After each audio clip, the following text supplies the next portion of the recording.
Bienvenido, hoy ha sido titular en el diario La República, a toda página, a todo meter, y bueno, vamos a explicarle a la gente en fácil qué significa ese titular de La República sobre las 16 organizaciones que están detrás del paro en el sur y sobre lo que es ese concepto que tú llamas estupidez de insurgencia terrorista. Bienvenido.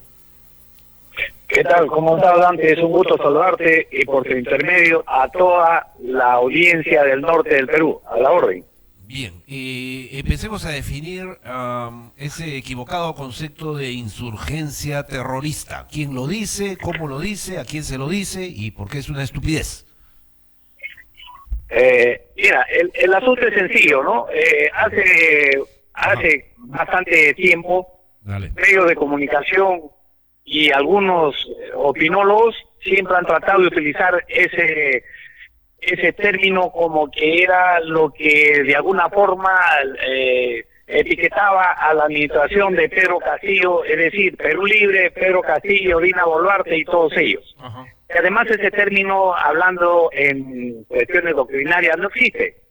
¿Ya? Existe insurrección y existe subversión, existe guerra revolucionaria, y lo que está inmerso dentro del concepto de guerra revolucionaria, dentro del concepto de la subversión, son sus modalidades, ¿no? Ajá. Puede ser de guerrilla, subversión, terrorismo, etcétera.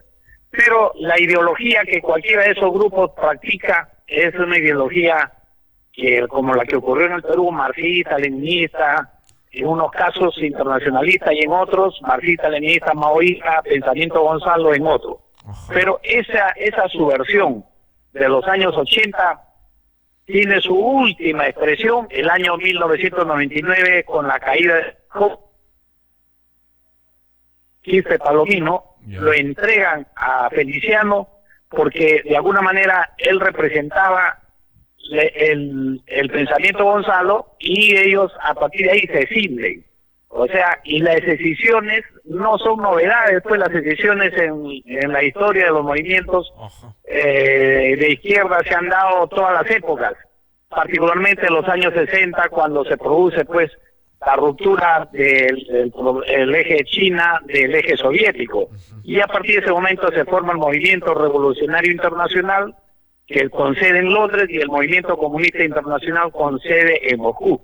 Entonces ya teníamos que su correlato en América Latina es la decisión de varios grupos y de ahí nace pues de esa decisión nace Sendero, Primo Hermano de Patria Roja y por supuesto la diferencia está que muchos de ellos se sometieron a la lucha armada y otros quedaron en la parte como hasta ahora existe, el partido maoísta de Patria Roja nunca optó por la toma de las armas. Ajá. Y por supuesto que con ello ahí quedó esa situación. Y la lucha armada no es una cuestión que se va a repetir y se va a dar como cualquiera muy ligeramente lo asume, ¿no?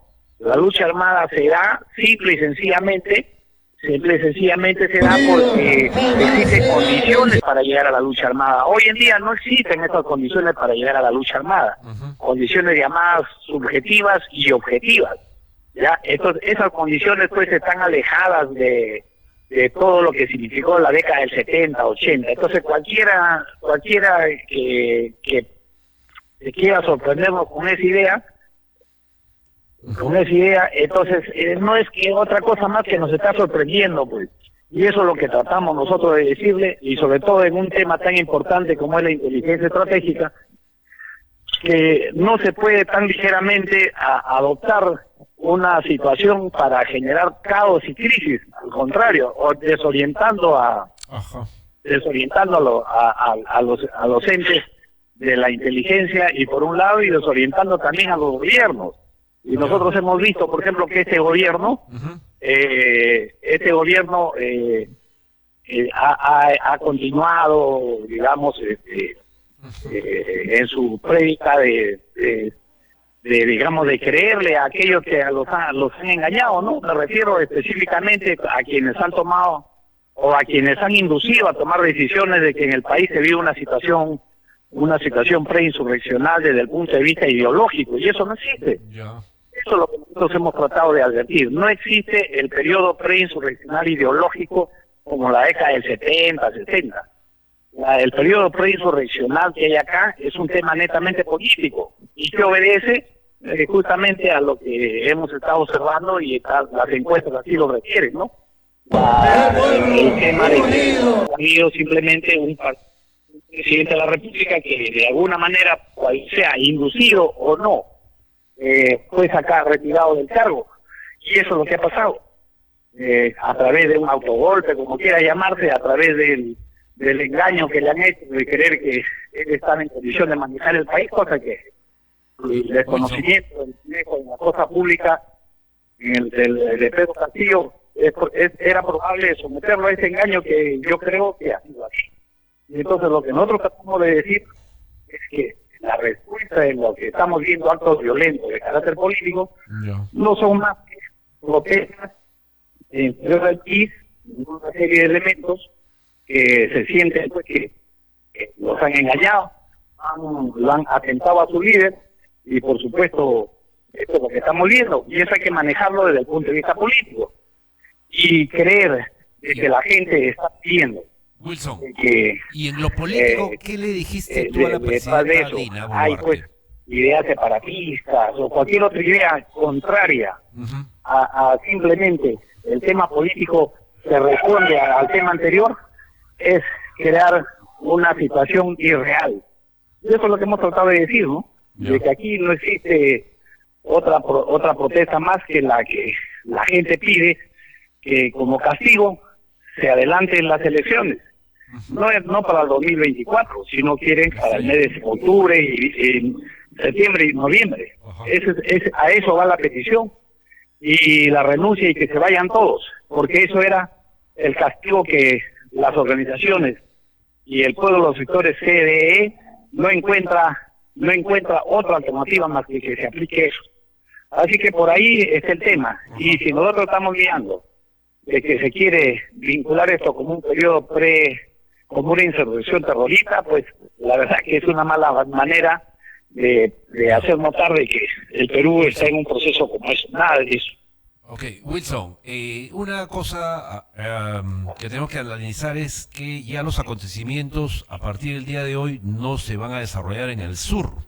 Lo que hay es una gran caravana que viene del sur, de distintos puntos geográficos, como dice el psicólogo o el psicoanalista en la República, Jorge Bruce, geología del miedo. Entonces, lo que yo te pregunto es, ¿qué prevés tú esta semana para Lima a nivel del gobierno y de la gente que viene del sur? Mire, hemos tenido un primer evento, las muertes en lo que es Ayacucho y Abancay. Hemos tenido un segundo evento que son las muertes en la zona de Juliaca, Cusco, Juliaca, y bueno, en menor medida zona sur Arequipa. Este tercer evento prácticamente va a ser el evento lapidatorio. Este evento lapidatorio que veo que se están articulando, digamos articulando los movimientos, pero sin una dirección para venir a Lima. Entonces todos coinciden en venir a Lima. Hay muchos que dicen, no, esta es parte de la revolución molecular disipada, ¿no? En donde no existe una organización, no existe aparentemente nada, pero hay alguien que lo está visitando. Sí, eso era la forma de ver los movimientos subversivos en la década del 70, 80, 90, la revolución molecular disipada, en donde detrás de eso había pues la articulación subversiva ideológica, pero como repito, acá no hay una articulación subversiva ideológica. Aquí simplemente hay una respuesta del pueblo a un evento político propio.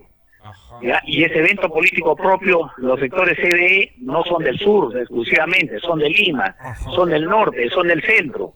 Y pretender decir que todo el que viene a protestar a Lima viene como una actitud terrorista, me parece que ese es fantasioso.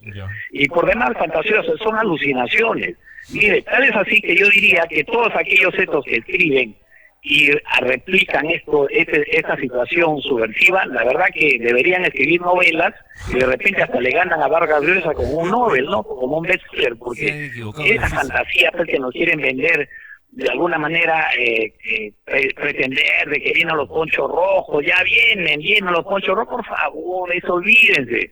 Acá hay un tema geopolítico, y que la última batalla de ese tema geopolítico está justamente nuestra relación empresarial, vamos a decirlo así, es con Rusia-China, China-Rusia en mayor medida, y en segunda medida es con Estados Unidos, y en tercera medida están los intereses geopolíticos chilenos. Entonces acá hay dos batallas tremendas, la batalla geopolítica externa que tiene su correlato con la geopolítica chilena, que está promoviendo en parte estas cuestiones y que de alguna manera se presenta como un tercer interesado siendo utilizado por algunos al problema boliviano. El problema boliviano no tiene absolutamente ninguna creación propia, esto obedece a la manipulación que está detrás de bambalinas. Esto es lo que la gente no quiere ver.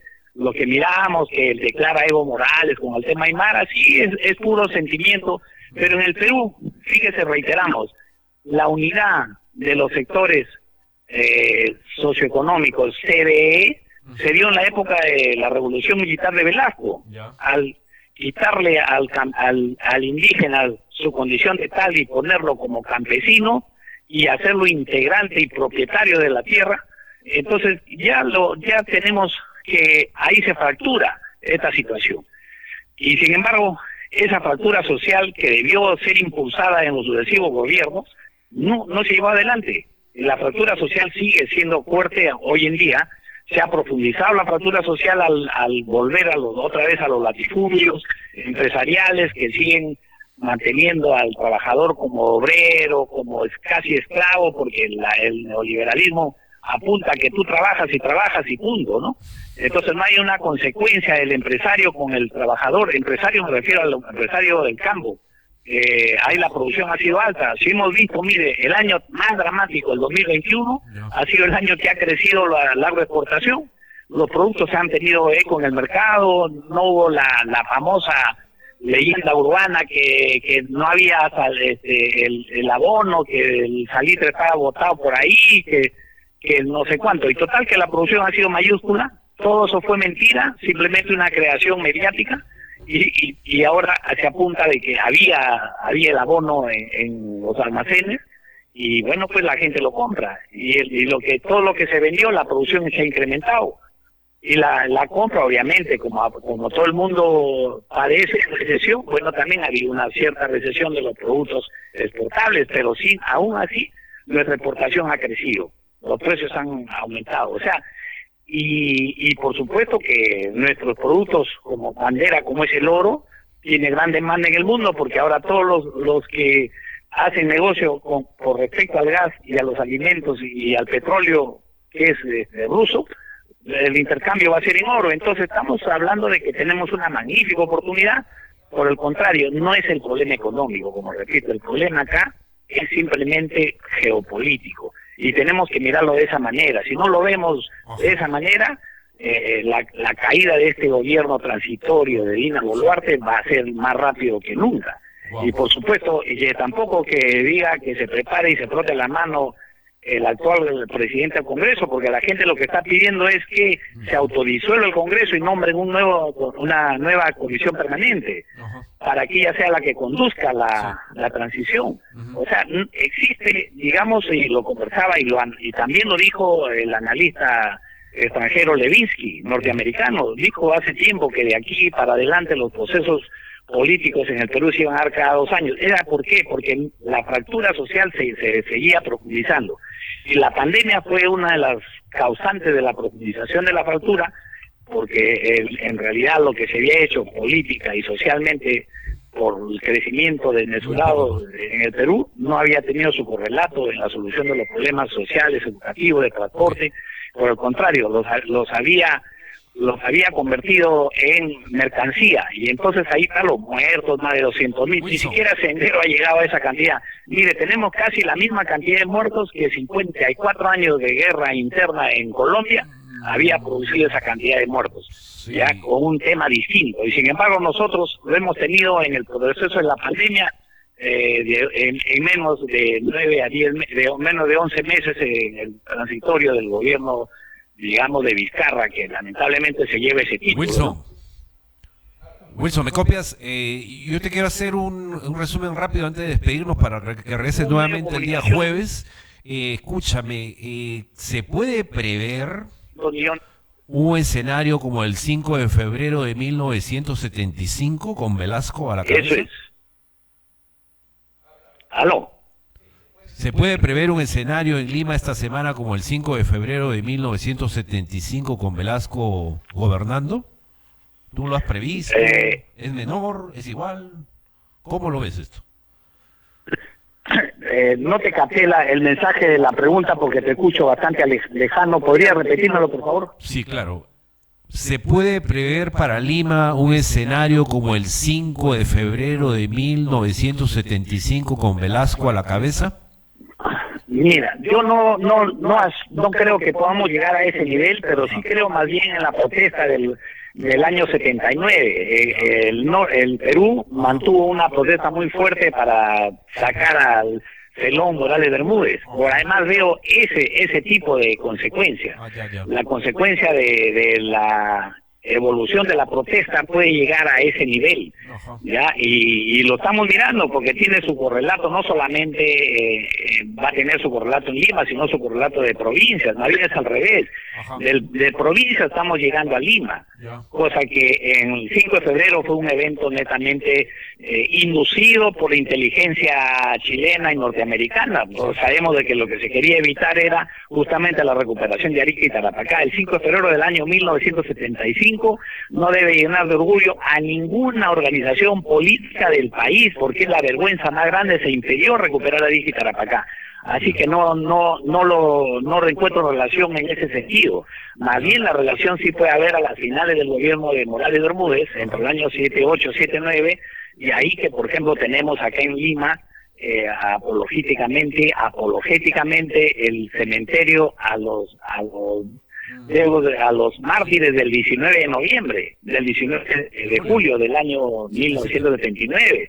Eso, por ejemplo, es apología a ese evento de respuesta política contra el gobierno de Morales. ¿Ya? Entonces sí podría ser un movimiento parecido a ese fue un periodo insurreccional de una subversión política que tenía como objetivo sacar al gobierno de Morales Bermúdez y dar inicio después a lo que significó el periodo ya del año 80 con el ingreso de las elecciones que declaró ganadora a Fernando Belaúnde. Entonces eso, por ahí veo el tema que digamos, haría que produzca una transición democrática para llegar a un nuevo gobierno elegido en las urnas, ¿no? Entonces, no le encuentro relación a lo del 75, más bien sí a lo del 78, 79, la protesta que se hizo a nivel nacional para sacar del gobierno a Morales Bermúdez por haber traicionado justamente eso, la traición al gobierno de Velasco, porque Morales Bermúdez significó la felonía, la traición al gobierno de Velasco, y eso hay que decirlo con claridad, porque el aspecto más importante geopolítico era la recuperación de Arica y Tarapacá, y no lo hizo, y por el contrario, se dio y argumentó una serie de tonterías diciendo que no estábamos calificados, ni cuando los chilenos ahora en el tiempo lo reconocen, de que si hubiera producido el ataque, pues la Fuerza Aérea Peruana en menos de un minuto había desaparecido a toda la opción militar que tenía Chile, tanto en el norte, en el centro de su territorio, y eso lo reconocen tirios y troyanos, ¿sabes? Y en este caso los propios chilenos. O sea, ¿de qué puede estar hablando pues Morales Bermúdez? Ya lamentablemente ya murió. Mucho whisky. De que él tenía temor de que la buena gente, eso era una mentira. Pues si los militares estamos para eso, para morir en defensa de la patria y en la recuperación de su territorio. Ok, Wilson, jueves 11 de la mañana te tenemos de nuevo. Gracias por esta entrevista quemante. Gracias, un abrazo.